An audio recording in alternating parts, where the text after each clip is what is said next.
What a team, everybody. What a team and what a campaign. Thank you all so much. The first thank you I've got to do is to the people of this wonderful area who've looked after us so well. Stubshire Cross Community Club, everybody. Go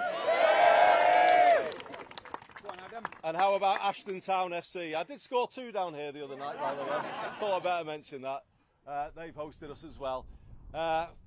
What are we going to miss Galloway's, aren't we? Some of you are anyway, so thanks to Galloway's. I could keep going on. But the thing is, the people here obviously have put up with a lot of inconvenience over the last 5 weeks, but they've done it with incredible patience and good humour, because that's how people here are. That's the kind of the character of the people and the place, and it really came through in the by-election. So just huge thanks from us all to the people of all the proud places of the Makerfield constituency. Really, everything that you're about came through, and we all owe you a huge debt of thanks. I want to thank as well, I think you've just heard from them, you know, it's always the candidate likes to think that they win a campaign, but it's never the case. It's always the people who are really calling the shots. And I've got to kind of say today that this campaign was won by a band of strong Northern power women. I wouldn't mess with them. And I suggest that you don't either. But Lou, Annalise, honestly, you've been immense. I could go through everybody. Grace, I'm going to shout you out as well. You've been absolutely brilliant. There's too many more to mention. But honestly, what a campaign they've led. And I'm so grateful to them. You will all know, if you go back to May, this part of the world, people here issued quite a clear call for change. In fact, I would say it was more an instruction that things had to change. And somebody right here behind me understood how serious that call was. And I'm talking about Josh Simon. So it's something that I want to say, Josh, to you today. Such was the power of what people said in early May. You realised that this wasn't and couldn't be business as usual. It needed a response. It needed a profound response. And you did something incredibly selfless in stepping forward, working with me to see how we did respond to what people said. It is a significant sacrifice that you, Leah, who is somewhere, I think, over there, wherever you're there, Leah, and the family made.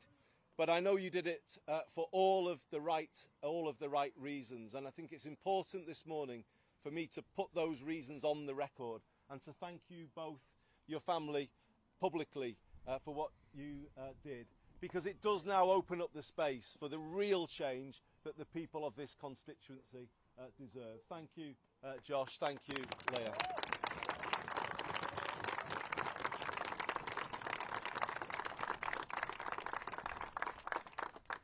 So what is that change?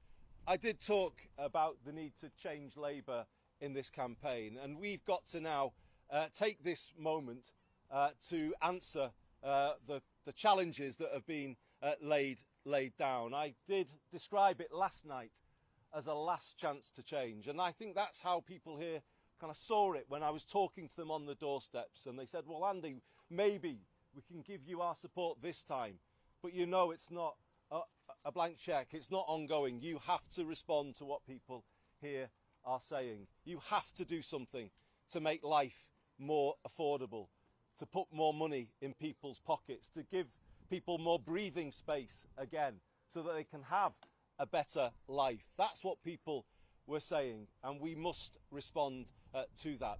We need an economy that works for everybody, not a few in far off places from here, but an economy that works for people right here. We do need to bring down water bills, energy bills, rail fares, just as we've brought down bus fares in Greater Manchester to make life more affordable for people.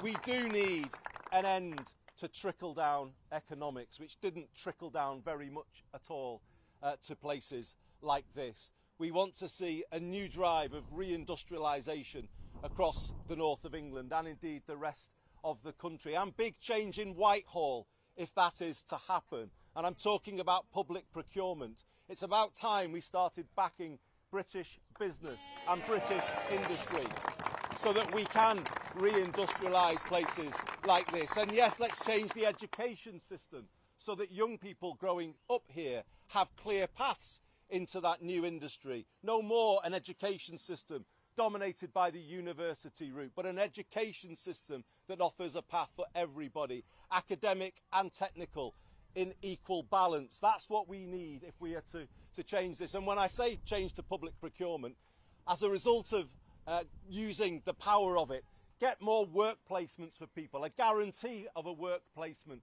for every 16 to 18-year-old who wants one, the guarantee of an apprenticeship. These are the kind of changes that we need if we are to give hope to young people growing up in this part of the world. And yet, a change too from the Home Office. I heard on so many doorsteps people's concerns about the unfairness of the immigration system, that cut price approach to procurement that means areas like this can end up like HMO Britain. It's not fair that they think that they can just operate like that and not hear the call of people here, the decent people here, who always will do the right thing, the compassionate thing, but not when it's unfair in terms of the way places like this are treated. These are the calls that we've got to hear, and this is the change that we've got to bring. And I say it again, it is our last chance to change, but we're going to take it, aren't we? We are going to take that opportunity, and we are going to lay out a new path for Britain. The one thing, the best thing that we can say about last night is that there was a risk, if you like, that we would carry on seeing Britain and the politics of our country go down a path towards greater darkness and division, and ending up somewhere like the United States of America, where people don't talk to each other in the street if they vote different ways or in their workplace. We will not let that happen here. We will bring people back together. I said last night, I will be a member of Parliament for everybody, however they voted. I will work on a place first, not a party first basis, respecting how people voted. I know people who normally vote for the Conservatives, the Liberal Democrats, the Greens, perhaps voted Reform in May. I know they gave me their votes to give me that last chance to do something, and I respect them for doing that, and I will always then work in the way that shows how much I value what they did. And that's the kind of change we need to, a change in our politics to make it work again for people. You know, I did say it last night and I mean it. The word Makerfield in the future must be known as a byword for the change that came to British politics. This is the moment. We've been on a path for 40 years that simply hasn't worked for people and places in this part of the world. And this now is the change moment. We have an opportunity to turn the tide, to make the country feel like it's working again, to make people see that politics can make a positive difference, to make people feel hope again. That is the main thing I think we need in this country right now, for people to feel a sense of hope, that there is something better to work towards on the horizon. This election result has opened up the possibility that we can now move forward together towards that future. And that's what I'm going to do. I will work relentlessly to make what the people have voted for here happen. And we will do that together, won't we? We will take the energy of this campaign and we will bring it forward into changing British politics for the better, and to make this part of the world, if you like, the test, the Makerfield test at the heart of British politics. When policies come forward, if they don't work for people here, for the places of this constituency, if they don't lift people up, then they shouldn't happen at all. We've not had a country run on that basis before. Places like this have often been an afterthought. Westminster has looked past the communities of this constituency. Well, no more. That changes today.